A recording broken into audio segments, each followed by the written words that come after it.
Rubio. He joins us on the phone, campaigning in Florida. Senator, good to have you. Thanks. Thanks for having me on. I caught your remarks earlier this morning, Senator, in which you talked about Donald Trump's tone. But what struck me is that you seem to be hedging, might be a strong word, maybe my interpretation, on whether you could back Donald Trump if he ultimately became your party's nominee. How do you feel about that?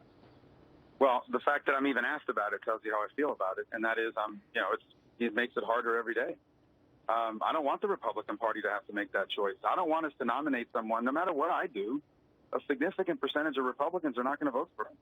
And I think that's only getting worse every day that goes by. And that means we lose. We lose to Hillary Clinton. So, you wouldn't have to ask me that question if it was about anybody else that was in this race or is in this race.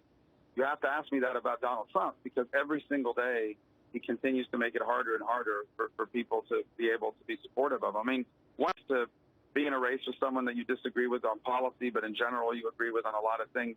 Another thing is to be in a race with someone who not only is rhetoric incredibly divisive and taking advantage of people's anger, but someone who refuses to even have the most basic understanding of the major policy issues we face in this country. And he's asking to be president, not county commissioner, not even a member of Congress, president of the United States.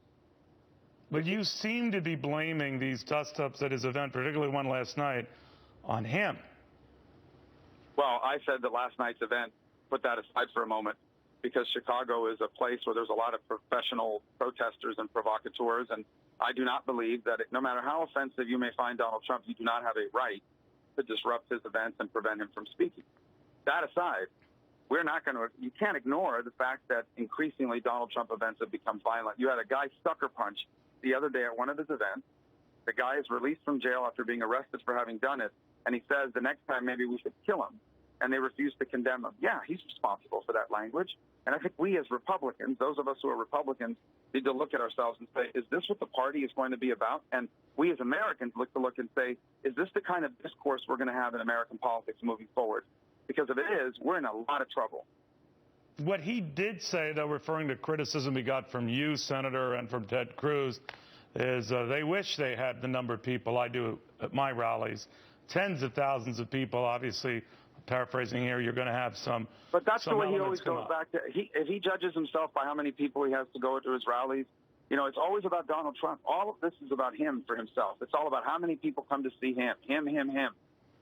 He needs to be the center of everything in order to feel happy. This election is not about, we are not a nation of men. We're a nation of laws. The president is an important job. But we are not a country that says, oh, let's elect president. We deposit all our hopes and dreams in a strong man who's going to lead us in the right direction. We believe that most of what happens in our lives is due to what we are willing to do. How hard are you willing to work? What great ideas do you have? How long are you willing to persevere? We have a government, but the job of government is very limited. And what we need is a president that leads our country in the right direction. But we don't need a cult of personality, which is what apparently he's trying to build for himself. Well, Ben Carson is apparently okay with him. He just backed him. Well, you'll have to ask Ben Carson then. I did ask him, and he just says he stands by his recommendation and still sees that a lot of what happens at Trump events is really generated by large crowds. You say what? I say that when you have someone, there are other people that have had large crowds before. There are concerts in America and sporting events that draw 3 times as many people as his rallies do. And you don't see the kind of level of violence. You don't see members of your campaign team assaulting reporters that you see here. But this is deeper than just what happens at the event, okay? This is a nation of people that are very angry and frustrated. By the way, across the board, not just Trump supporters. There are people on the left that are angry and frustrated as well. And the job of a leader is not to stir up anger. The job of a leader is to acknowledge the anger and say, and here's how we're going to make it better. And what he's trying to do is stir up that anger and use it to get people to vote for him. And it is having a devastating impact on our political culture and on our political debate in this country. And we need a healthy political debate in this country if we're going to solve problems. We need this is what's at stake here, and is our ability to be able to solve some pretty big issues. Or we're going to have to explain to our kids why I inherit this diminished country. And instead, today, the Donald Trump political discourse is basically no different than the comment section of a blog or the trolling that you see on Twitter. And when you ask to be president of the United States, words have consequences for a candidate and ultimately for a president. Do you worry, regardless of how you fare in Florida this week, Senator, that you could be looking at a divisive convention? All Republicans could. Some are even saying analogous to what the Democrats were dealing with in 1968. Do you worry about that? I worry about the general, beyond the convention, the impact on the Republican Party, absolutely. They have a significant percentage of Republicans who will never vote for Donald Trump, period. They won't vote for him. And if they won't vote for him, it won't just divide the party. It'll hand the election to Hillary Clinton. They just won't vote at all. I worry about that, sure. I worry about Donald Trump says he says you're needlessly worrying because he's bringing in many more to the Republican Party, people who were never Republicans before, never voted before, and it's going to be, well, to quote him, huge. I don't know what to tell you other than that every single public poll shows how poorly he does against Hillary Clinton. I think that only gets worse. You know, Donald Trump is partially a creation of the media. And every media outlet, including this one, has given him extraordinary amount of coverage. Anytime and it was well before he was ahead in the polls. Every time he said something over the top, he got wall-to-wall coverage. That same media is going to turn on him as soon as, if he were to become the nominee, they'll shred him. So a lot of that support will go away. The people that are offended by him won't turn out. We lose. Losing means Hillary Clinton wins, and then the country stays on the road it's on right now. Well, you know, you talk about the media and what it does. We're constantly asking for you, Senator. I know you've got a busy schedule, but happy that you could call in, but it's not a preference of one candidate over the other. But I do want to get your sense about Florida on Tuesday. You said you're confident you can win, and a lot of polls, to your point, show the race narrowing there, depending on what you see. But you said that you'll stick in the race even if you don't win. Do you stand by that? I'm running for president. I never built my campaign on one state. I will say this.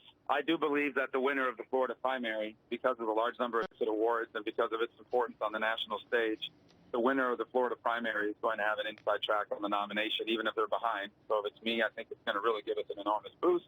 If it's Donald Trump, it's going to help him. There's no doubt about it. And it's going to make it harder to win the nomination. But in the end, we're debating process here in politics. My issue is bigger than that. I'm worried about America. At the end of the day, no matter what happens in this election, I'm going to be a father and a husband, which is my most important job. I'll continue to serve in the U.S. Senate until my term expires. But the country has to move forward. And I worry about the country, America, a place where today people last night watched images that looked like they were coming out of some third world country. That's what I'm worried about. You said that you would continue to serve your country after your term would expire. Assume you do not get the nomination. What would you do? Well, I'm fine with being a private citizen. I mean, there's nothing wrong with being a private citizen. You know, public service is what I do. It isn't who I am. I know that people that live and breathe politics think that there's no life after it. I'll move on and do something else with my life if it doesn't work out. I mean, there's hundreds of other ways I can serve our country without being elected. There's a lot of other things I'd like to do in my life. But America is what I'm worried about right now. What happens to the conservative movement? What happens to the Republican Party? And what happens to the greatest nation on earth if these trends we see now continue? It is going to be a very, very ugly campaign moving forward unless we can change the direction of it the way it's going now. Speaking of ugliness, I know you have to go, and I appreciate you taking the time, Senator, but there were these reports in the press that some people were urging you to step down before the Florida primary, and that the idea being that you could avoid the embarrassment of potentially losing your home state. We're told that you would have none of it. Is there any truth to any of that? No, well, I mean, people in the press, bloggers and people writing stuff, no one around me ever suggested that. And quite frankly, the embarrassment of what? It's an election. People win and lose elections all the time. I don't judge myself by how I perform politically. My life, but a lot more than just that. But I'm very confident we're going to win in Florida. And if I win, I'll be proud of that, and I'll be excited about it. We'll move forward. And if it doesn't work out, life is about a lot more than just politics. It certainly is for me. But I can tell you that the one thing I do care deeply about is the direction of this campaign because of the impact it's going to have on America. I hope people will take a deep breath here before we move forward and the party and the conservative movement goes over the cliff, because I think the implications are going to be dramatic for years and years to come if we make the wrong choice, not just in Florida, but in this election. Senator Marco Rubio, thank you very, very much. Thank you. All right.